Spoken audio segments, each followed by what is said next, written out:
It's Impact with the Florida Star, the largest, oldest, and most read African-American newspaper in Northeast Florida and South Georgia.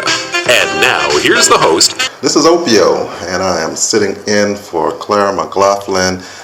We got a great show lined up for you today. Of course, we're going to be talking about police issues, okay? And I actually have a guest that's calling in. And so y'all make sure y'all stay tuned for that. But make sure you listen to watch 18.2. Great programming going on. And also continue to pick up a copy of the Florida Star newspaper. I got my guy in here. What's going on, brother Roy? Is it Akachi? Akachi, yes, sir. Prince Grizz Akachi. My rebirth. Yes, sir. All right now. This is what we're going to do today. We're going to have our guest on for 15 minutes, but we're going to talk about the Ferguson effect. And then after that, we're going to talk about Mr. Vernell Bing, who was shot by JSO. We're going to talk about some of the developments that have come out of that. And make sure that you are continuing to be up on that information there. The Ferguson effect, the term referring to what its proponents claim is a causal link between protests of the use of excessive force by police, especially those in Ferguson, Missouri, and increases in crime rates in the number of major U.S. cities due to police forces being subject to heightened levels of scrutiny. Back in the day, they called that the blue flu. Right now, we have a attorney on, and he is going to talk a little bit about that. His name is Lance LoRusso. How you doing, sir? How you doing, Mr. LoRusso? Mr. LoRusso, how you doing, sir? Hi, how are you? I'm doing right. Am I pronouncing your name right? Yes, LoRusso. LoRusso. All right. So when they talk about the Ferguson effect, they used to call that the blue flu. Am I right? Where police officers two don't. very different things. Okay, so the police officers, they feel like they're being scrutinized, or they feel that something is going on that they don't like from the government, and so they have sort of a work stoppage or a work slow down. That was called the blue flu. So this is different than that. All right, blue flu actually was people actually laying out of work, just not coming in at all. For instance, the Fraternal Order of Police will not sign a contract that allows anyone to do that, any law enforcement officer to do that. So it's a very different thing. The Ferguson effect people are talking about, and there's a real question as to whether or not it exists, is people looking at the amount of enforcement that you're seeing absent officers answering calls. And there are people making the allegation that the Ferguson effect is happening because there's a rise in violent crime in certain cities. Build that out a little bit more. Okay, so since we're calling it the Ferguson effect, this also means that is taking on something broader than just something that's happening in Ferguson. Am I right about that? Well, I don't know really how to answer that. I mean, the bottom line is it's a name, it's a media name essentially given to a theory. It was proposed that after the events in Ferguson, after all the large police presence had left, that the active patrols that officers were getting into, and that not just driving through a community, the presence of a police car may deter criminal activity, but I'm talking about actually going out and making stops, also sitting and talking to people on the corner, going in, meeting with shopkeepers, stuff like that. The allegation was that the police presence was diminished. And because the police presence was diminished in Ferguson and in other cities, Baltimore included, back to the Freddie Gray incident, that it was leading to higher incidents of violent crime.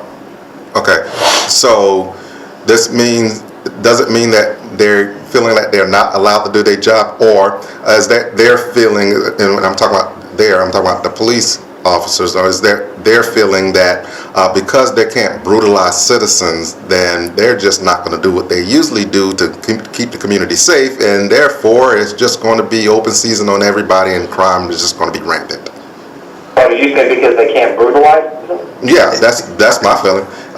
Because their normal operation has been to brutalize citizens, particularly in certain neighborhoods and communities. Well, I disagree with that, and I abjectly reject that. And the statistics don't bear out what you're saying. So the statistics don't bear out that police officers go into black communities and they actually brutalize citizens. The statistics. No, it doesn't. If you find instances of that, the people that are being arrested for that and prosecuted are being arrested and prosecuted by law enforcement. But there is no epidemic of that where you can blame an entire department and paint law enforcement across the United States with a broad brush like that.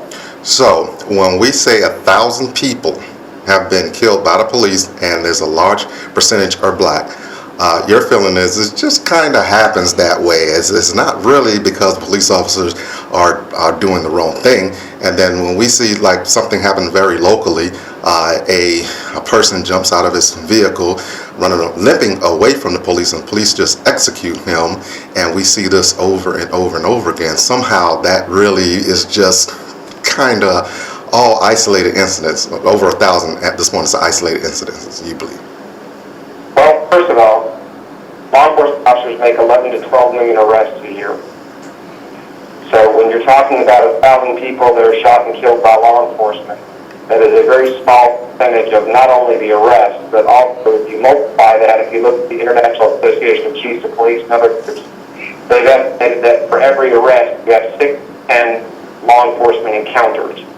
But getting back to the question of how many, as you said, minorities are shot and killed by law enforcement. There was a study done by a professor at University of Cincinnati criminology professor, looking at PCR statistics for 2009 through 2012, so that's 4 years inclusive. He found that 120 black males were shot and killed on average by police during that every year. He also found that 162 black males during those 4 years average were shot and killed by private citizens unrelated to the police and justifiable homicide. But also, which is upsetting to everyone, he found that an average of 4,166 black males were shot and killed or killed in other ways in criminal activity unrelated to the police. Okay. So when you're talking about threats to black males, and I absolutely object to your characterization of policing and active enforcement of law as brutalizing, when you're looking at the statistics, it does not bear out accuracy. So how do you account for black males being, say, 6% of the population, and what percentage of them are killed by the police versus white males who are a much larger percentage of the population? What percentage of them are killed by the police? Well, black males are not 6% of the population. What percent of the population are black males? Depending on the communities you're talking about. No, I'm talking about the United States. Well, you're not talking about across the United States. I am talking about across the United States. How many police shootings have there been in Omaha? I'm talking about across the United States. What percentage of black males? You can't generalize statistics like that because you turn them into something meaningless. If you look, I can generalize statistics like that because that's what you did.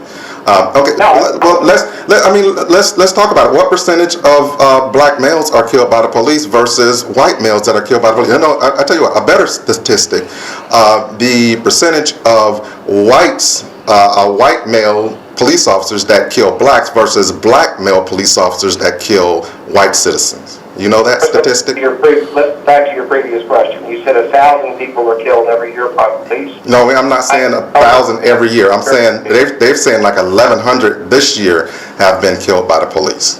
Okay, and I'm telling you about a 4-year period where on average 120 were black males. So if 1,000 people are killed every year and 120 are black males, how are you making the argument that it's a high percentage of black males in relation to No, we're talking about 1,000. When we talk about 1,000 people killed by the police, you may think that's a small number, but that's not a small number. That's a big number. Okay, and then again, you still haven't answered my question about whites killing black citizens versus black cops killing white citizens. 1,000 people are killed every year by law enforcement. I didn't say 1,000 killed every year. I'm talking about 1,000 that were killed by police officers this year. Black males were killed out of that 1,000. So your premise that a higher percentage of black males are killed than white males is absolutely incorrect. That's not incorrect. You need to go back and look at your statistics. That's what you need to do, number one. Number two, you still haven't dealt with the issue of black males being killed by white cops versus black cops killing whites. You know that statistic? No, I don't. I know you wouldn't know that, because those are the type of things that don't fit into the white world scenario. Y'all wouldn't know stuff like that. And then when you talk about shootings, we're not just talking about shootings. We're talking about people being brutalized by the police. Look at the prison population. What percentage of the prison population are black males? Look at how drug laws are actually created. They're created using black males to put the white population into hysteria. And then when you talk about black males, you're talking about a people that do drugs the same as whites, but somehow they end up in the prison population more than whites. Now, what accounts for that? Other than an apartheid system where you got white judges, white police officers, white public pretenders, white prosecutors, you have an apartheid system. Now, are you going to disagree that the drug war have targeted black people? Are you going to disagree with that? Yes, and in fact... Well, I'm going to tell you why you can't disagree with that, because Ehrlichman came out and said that the Nixon administration specifically said that they are targeting black people. That's a specific thing. They specifically said that... You need to let us ask questions. Answer the question. You want to just talk. If you want to talk on a radio station by yourself, then that's what you are about to be doing. Well, I can about to be doing that because you're not about to be answering questions correctly, because it doesn't fit into your little scenario. Anytime somebody bring up the drug war and racism, people like you don't really want to talk. You want to try to figure out other ways to get out of it, but you don't want to deal with the real issue. The real issue is there's a racist drug war. You have racism all the way throughout the criminal justice system, and people like you want to come on and be sneaky and slick and don't even know what you're talking about. You don't know what you're talking about. And you don't want to say what is so evidently true across the board that everybody's already knowing, everybody's talking about. Now, it's true that Ehrlichman said that the Nixon administration specifically targeted black people and they used the drug war to do it. We already know that the drug war, all you got to do is look at the congressional reports. They use certain types of language and not just dog-eared, but sometimes they are very outwardly spoken, and they talk about black people being used to, and see, now he hung up, because this is how you have to deal with people like that. You're talking about black people actually being used, and so people like that, they want to try to figure out ways to go around what the real issues are and act like it's somehow there is no racism within the criminal justice system, and there's no racist police officers out there that are targeting black people, and somehow when I mention white police officers killing blacks versus black police officers killing whites, they just didn't really want to talk about that. Come on, man, get out of here.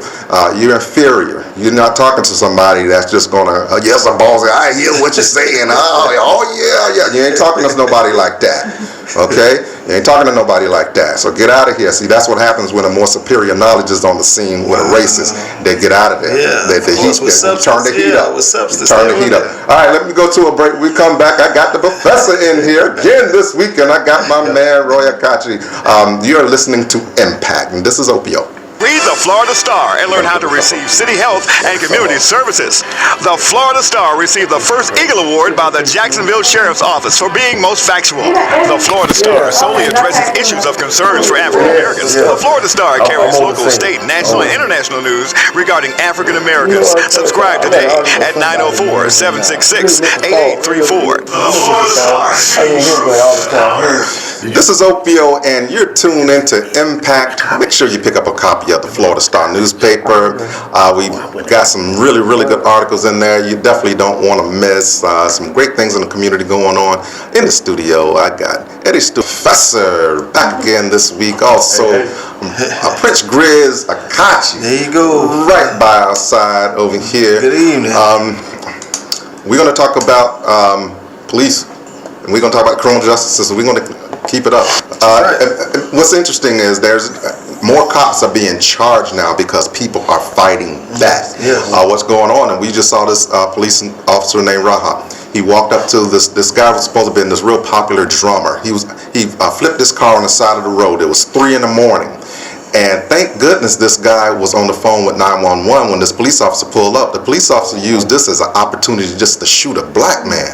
He pulls up and then he asks him, "Are you okay?" The guy said, "Yeah, I'm okay." "Are you okay?" "Yeah, I'm okay." Then the guy starts giving him demands and then he just starts shooting him, and then he paused and he shot him again. He did not know the guy was on the phone 911 because they caught the whole thing. When he reported it, he lied about it. Boom, caught. And just think about the number of people, brothers, that are killed out there. Nobody knows anything about. But it used to happen back in the day. They would kill or stick a police dog on somebody, and nobody said anything about it. Nobody went to jail. But that's coming to an end. Here's a theory. Okay, 70% of all black on black homicide are still out there, still unsolved. How do we know that they're really black on black homicide? You understand what I'm saying?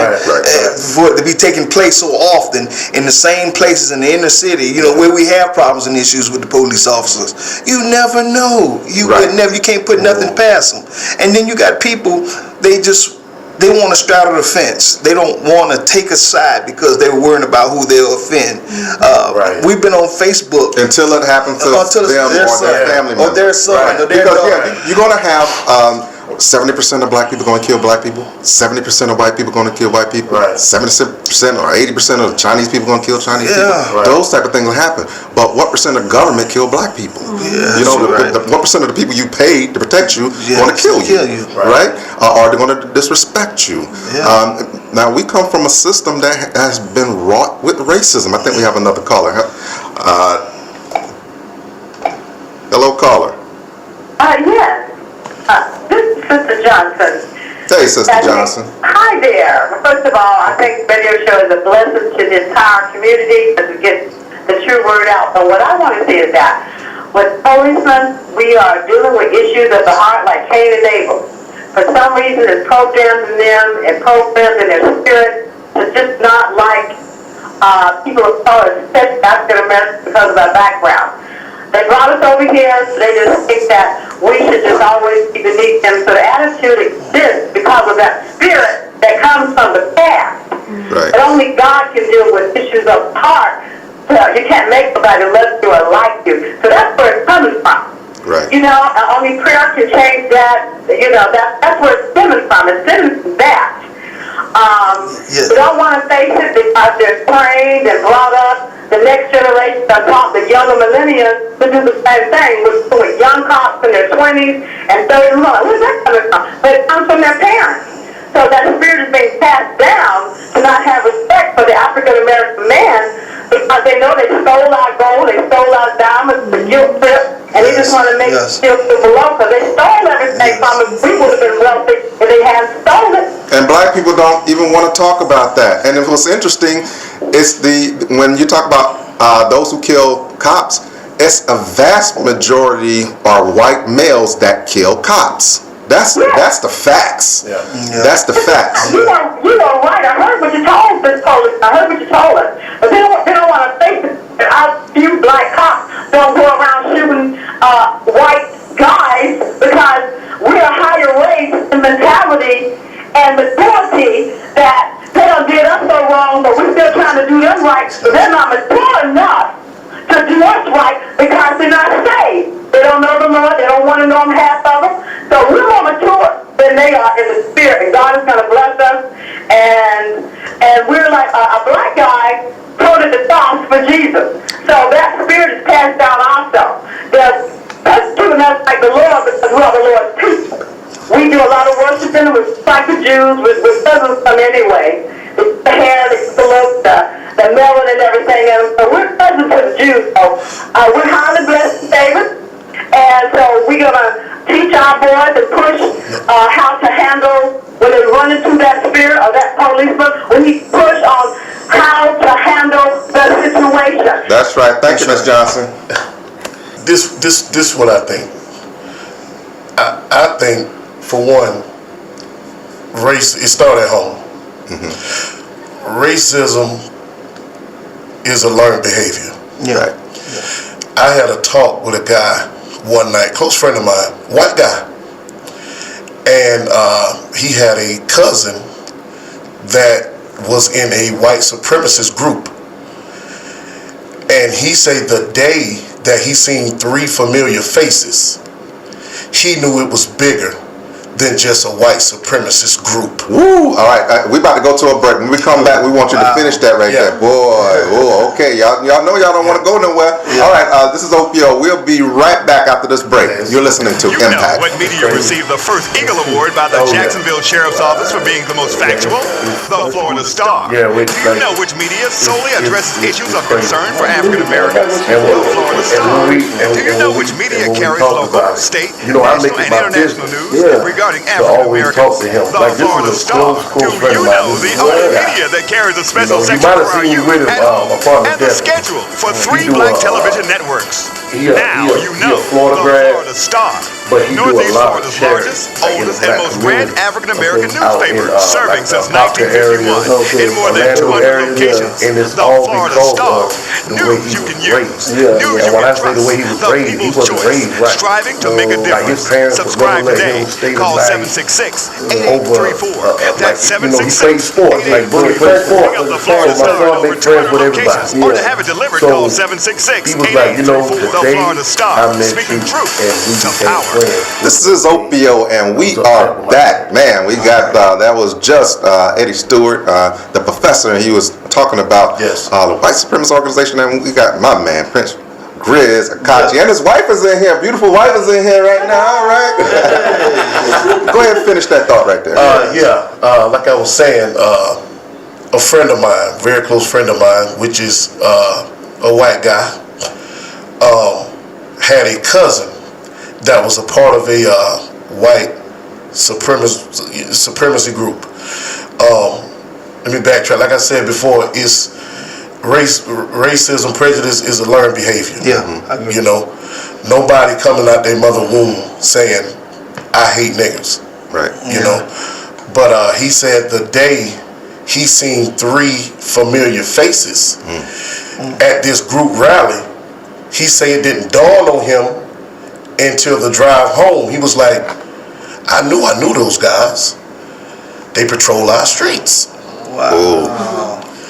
So he seen 3 police officers that he'd see on a daily basis during their beat. Wow. So after we were done talking, the first thing I thought was this, and I couldn't sleep. Like I wanted to write some stuff down, you know what I mean, but it shook me so much to the point where I was angered. I was like, is this where it starts? So I say, are police families, is the KKK and white supremacy groups, are they breeding kids to become police officers, governors, mayors, senators, even the president? Who knows? I know. Maybe Donald Trump was breeded years and years ago when he was young. But this is just a conclusion I came up with. I said Hillary too. I said, oh my God. It's a huge conspiracy. I said, oh my God. It's like a domino effect.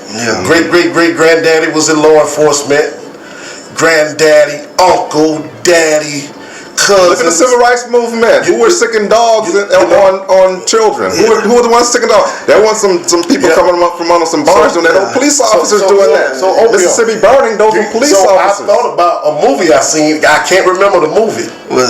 And I remember there was these big time dope dealers that wanted to know the routine and schedule of the police. Right. So they breeded this kid, made sure he went to school, made sure he didn't get in trouble, made sure his record. That's what the Koch brothers do. Made sure he got in trouble. Made sure his record was clean. Right. They didn't let him drive to even risk getting a ticket. Right. They paid his way through college. So went through the academy. Got so many. They groomed him. So many accolades. Then he became an FBI agent. Right. Oh, and he became a federale. They had all the inside scoop. Right. Yeah. Right. And these are big time dope dealers. Right. Yeah. I look at the police as one of the biggest gangs in the world. Yeah, of course. Tupac, You know, said it best. the only difference between the Crips and the police officers is the police wearing blue in uniform. With a badge and a gun, With a license badge to and kill. license to carry a gun. Yes, they do. You understand what I'm saying? So You're right. I was like, wow. You know, these white officers that's killing these young black brothers, period. Yeah. Maybe they were breeded Yeah. to do this. Maybe it's a type of war going on, and believe it or not, they're winning. Out of sight. Yeah. They're winning. So I just wanted to put this on people's minds. It's conspiracy. It's a big conspiracy. It's even more natural. Sons It's of more liberty. natural than that. It's They just are- what happens. They It are is. breeding. Yeah. They are Racists breeding. have racist kids, That's and right. they have racist grandchildren. They're breeding their young ones how it when they works. come out of mama's womb. Right. They're taking them when they turn 8, 9, 10 years old. They're taking them to gun ranges to get accurate. That's what Those who don't join the police force, they go in the military. I promise you. Go And over then there they and go to kill work and some come back saying and kill. niggas. Oh boy, we got to get out of here. Thank y'all for listening to us. Continue to pick up the Florida Star newspaper. Thank my guests. We'll see you next time, and thank you for the support. This is Opio, and we'll see you next time on Impact. Get that one.